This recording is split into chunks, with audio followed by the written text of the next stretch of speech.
Kabokchat, welcome po muli sa panibagong episode na ating programang My Vocation is Love. Ayan po, si sister na kasama natin, magkapakilala siya maya-maya lang konti, pero siya po ay isa sa mga ni-request na sabi ko nga po ay abang-abangan lang kasi nakakailang ulit na pong sabihin na pwede po ba si sister? Ayan, papakilala po siya. Sister, magpakilala po kayo at bumati sa ating mga kabokchat. Hello!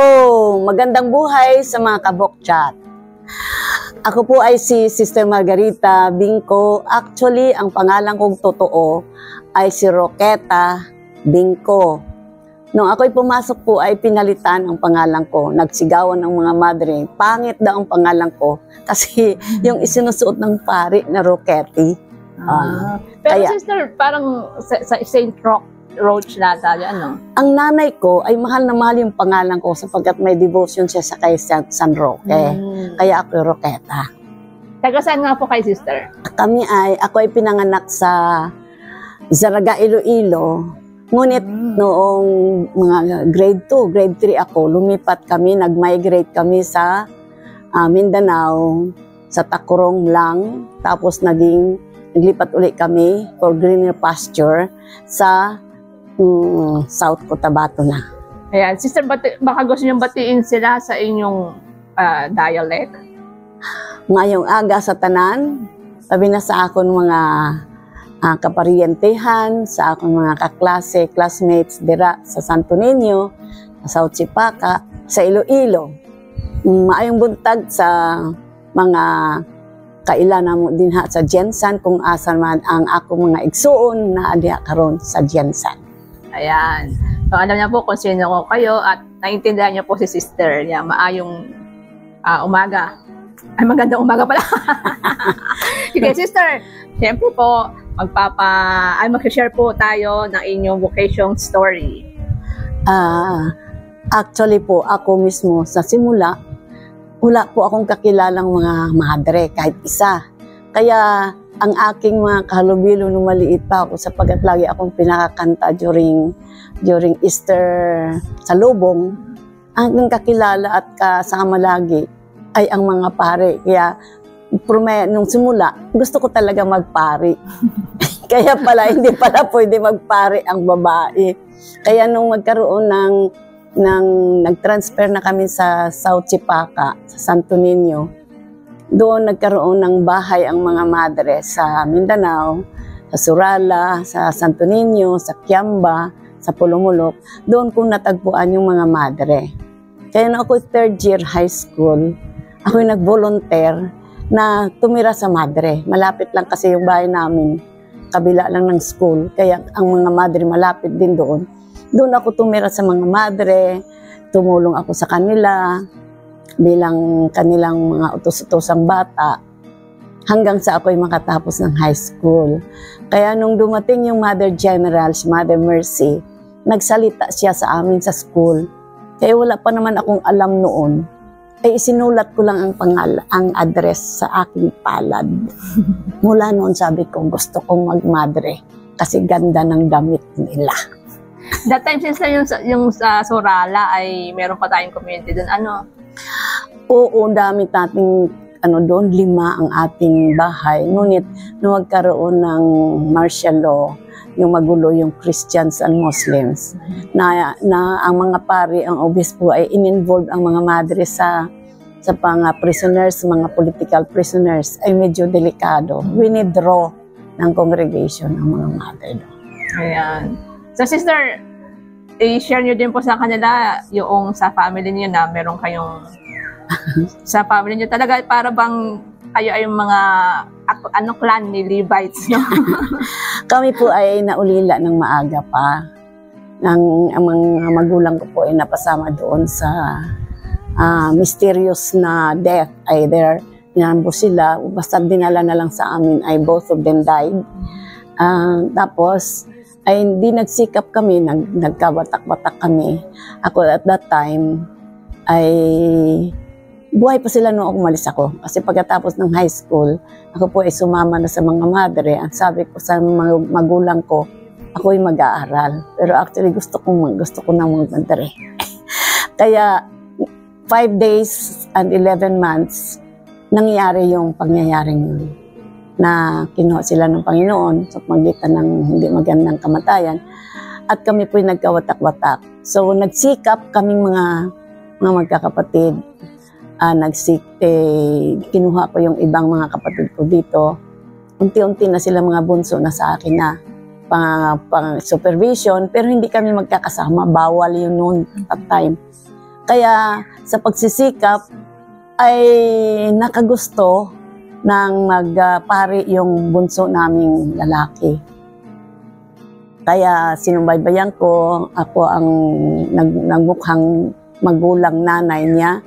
Pagkatapos hindi ko akalain na yung isa kong kapatid rin na pang-anim sa magkakapatid, si Sister Norma, ay nagnanais din palang magmadre. So kami ngayon ay mayroon kaming dalawang magkapatid na madre, ako at saka Sister Norma at saka si Father Francis ang pari sa pamilya. Ngunit ang napakaganda pa ay yung isa naming pinsan. Isa naming pinsan na ang nanay ko at ang tatay niya magkapatid ay si Sister Mercedita Suelan na ngayon ay siya nasa Roma. Sa Milan siya assign. O, diba? Kaya kami clan daw. O, di ba, pwede pa pong pumasok yung mga ibang pamangkin or ano, sila pang gusto pumunta. Pwede pa po. Libreng-libre po tayo dyan. Opo. Kaya nung napakaganda ang buhay ko bilang isang madre, ay sa ngayon na ako ay preparation for my 50th first temporary profession. Next year, 2025, ay magandang alalahanin ko yung aking napakadaming naranasan sa buhay. Dahil sa mga panalangin, ako'y bunga ng panalangin ng napakaraming tao sapagkat ako'y nakaranas ng 14 major operations. Yan, ako. Cancer survivor. My God, 14, sister, ano? Yeah, and hindi pa kasama yung maliliit na 8. 8 maliliit. So, yung bagang na-realize ko na ang buhay ko ngayon ay pasasalamat. Hindi pala yung katapatan sa akin. Gusto ko maging tapat sa aking bukasyon. Pero hindi pala. Masigit pala yung pasasalamat ko sapagkat ang Diyos ang mas tapat kaysa sa akin. Hindi ako. Ako'y madami ko rin kapalpakan. Pero nakita ko na ang buhay ko pala isang pasasalamat. Kaya yung damdamin pa rin na nais ko pa rin ibigay ang aking buhay up to the last breath, up to the last drop sa Panginoon, masayang paglilingkod sa Kanya. Imagine po mga kabokchat, 14 major operation that included yung mga minor operation. But look at her, no? Look at Sister Margarita Binco. She is still alive and kicking. And she's going to celebrate her profession, golden religious profession next year. Maganda pala na pumasok yung bata pa.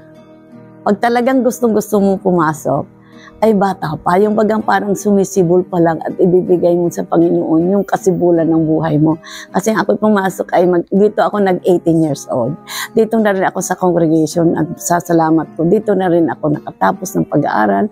Kung ano-ano pang narating ko mga nagpag-master, mapagbigay ang Diyos sa magitan ng congregation ng simbahan na sa lahat ng nadaanan kong sakit ay alagang-alaga ako ng congregation. Kaya masaya.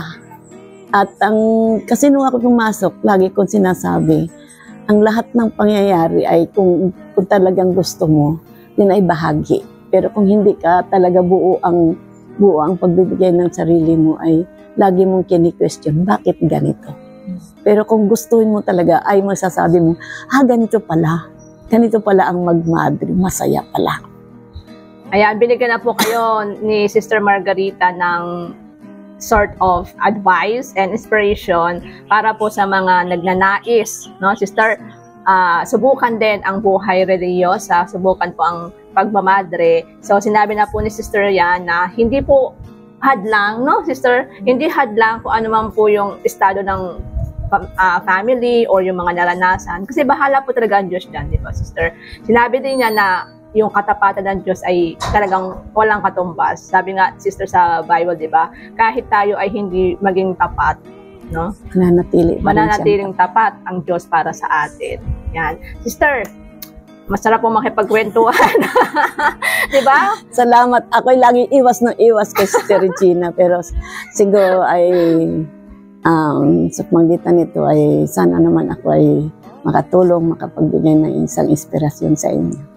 Ayan, kasi nga, Sister, sabi ko nga po sa iyo ay yung mga nagre-request sa atin, no? Sabi ko, sinasagot ko na, sige po, we will try na maka-communicate yung mga nire-request nila. Pero dahil nandito nga po si Sister Margarita, at lagi ko nga po siyang kinukulit, gusto nga po sabihin, hindi kita tatantanan. No? Ganyan lang po talaga kami dito kung may mga pagkakataon. So, Sister, baka may gusto kang i-advise din sa mga magulang? Ang magulang ko po ay talagang ang tatay lalong tutol sapagkat wala daw maitutulong ang mother sa pamilya. Ay, alam niyo po, ang panalangin namin dito, araw-araw kinakatok namin ang puso ng Diyos para siya ang kakatok sa puso ng mga taong kailangan nilang tumulong sa kanila. Kaya sana naman ang mga magulang ay maging generous. Alam niyo po, ang madre mas nakakaalaala sa magulang kaysa sa mga anak ninyo na nag-asawa. Sapagkat sila ay focus na sa pagpamilya. Kami focus araw-araw na inaalala namin, pinagdadasal namin ang aming mga magulang at kayong aming mga kapatid. Kaya wag po kayong madamot para sa Panginoon.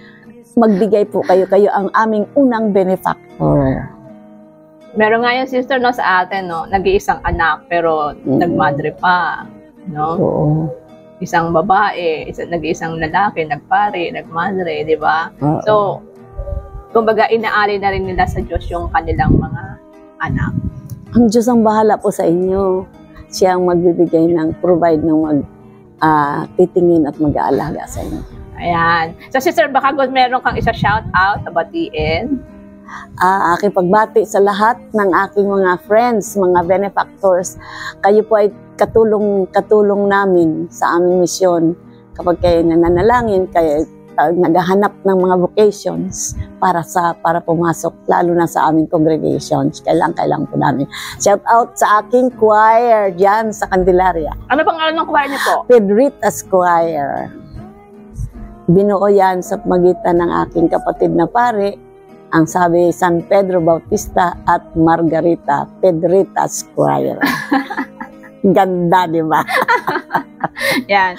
Magaling yan kay si Sister Margarita po, magaling po yan sa pag-awit at saka kung ano-ano pa.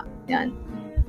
So, maraming salamat sa inyong pagbigay at pakikinig at panonood sa book chat na ito. Happy day, mga ka-book chat. Thank you very much. Yeah, maraming salamat po sa patuloy na pagsubaybay sa aming programa, lalo na po yung mga masusugid na nagko-comment at nagsasabi na hello, watching from, ang dami ka po, Sister, minsan hindi ko na nga po nare-response yung iba.